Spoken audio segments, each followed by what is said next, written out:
Global power star Ram Charan, star director Shankar దర్శకత్వంలో రాబోతున్న ఒక భారీ బడ్జెట్ మూవీ గేమ్ చేంజర్ ని ఆ సినిమాతో లింక్ పెట్టేశారు అభిమానులు. ఇలాంటి ఇంట్రెస్టింగ్ విషయాలు తెలుసుకునే ముందు మన ఛానల్ ఎవరైనా సబ్స్క్రైబ్ చేసుకోకపోతే సబ్స్క్రైబ్ చేసుకోండి. గేమ్ చేంజర్ మూవీని దిల్ రాజు చాలా ప్రతిష్టాత్మకంగా పాన్ ఇండియా రేంజ్ లో భారీ బడ్జెట్ తో తెరకెక్కిస్తున్నారు. గత 2 ఏళ్ల నుంచి ఈ మూవీ షూటింగ్ కొనసాగుతూనే ఉంది. ఒకవైపు శంకర్, కమల్ హాసన్ ఇండియన్ టూర్ మూవీని చేస్తూనే గేమ్ చేంజర్ మూవీని తెరకెక్కిస్తున్నారు.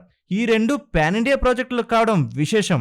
మరోవైపు గేమ్ చేంజర్ మూవీ షూటింగ్ కూడా క్లైమాక్స్ దశకు చేరుకుందని చెప్పుకొస్తున్నారు.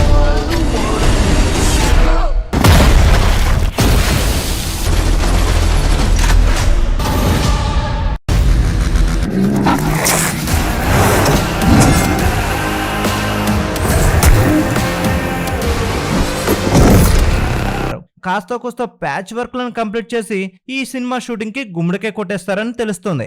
అలాగే ఈ ఏడాది నెలాఖరులోగా గేమ్ చేంజర్ మూవీని రిలీజ్ చేయడానికి Shankar and Dil Raju team plan చేస్తున్నారు. అయితే గేమ్ చేంజర్ నుంచి చాలా లీకులు బయటకు వచ్చేస్తున్నాయి.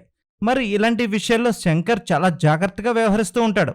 అయితే గేమ్ చేంజర్ నుంచి ఒక సాంగ్ సోషల్ మీడియాలో హల్చల్ చేయడం అందరికీ తెలిసిన విషయమే. ఈ విషయాన్ని మరొక ముందే మరో లీక్ గేమ్ చేంజర్ కి షాక్ నిచ్చిందని చెప్పుకోవచ్చు.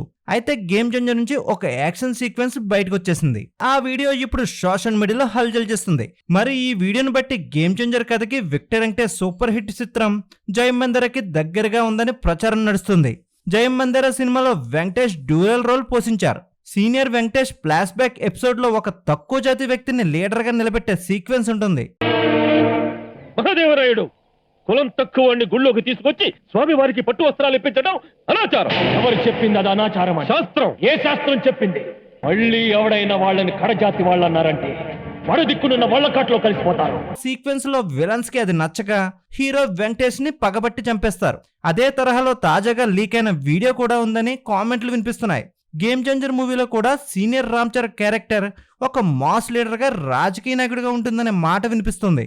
తండ్రి కొడుకులుగా రామ్ చరణ్ 2 టైమ్ లైన్స్ లో గేమ్ చేంజర్ లో కనిపించనున్నాడు. అయితే ఈ వీడియోను బట్టి గేమ్ చేంజర్ కి జై మందిర సినిమాకి పోల్కు ఉందంటూ సోషల్ మీడియాలో వార్తలు హల్చల్ చేస్తున్నాయి. కార్తీక్ సుబ్బరాజు ఈ సినిమాకి కథనందించారు. మరి జై మందిర సినిమాకి గేమ్ చేంజర్ కథకి నిజంగా దగ్గర పోలుకున్నాయా లేదా అనేది గేమ్ చేంజర్ మూవీ థియేటర్లోకి వచ్చాక తేలిపోనుంది. ఈ వీడియో నచ్చినట్లయితే మన ఛానల్ లైక్ చేయండి, షేర్ చేయండి, సబ్స్క్రైబ్ చేయండి.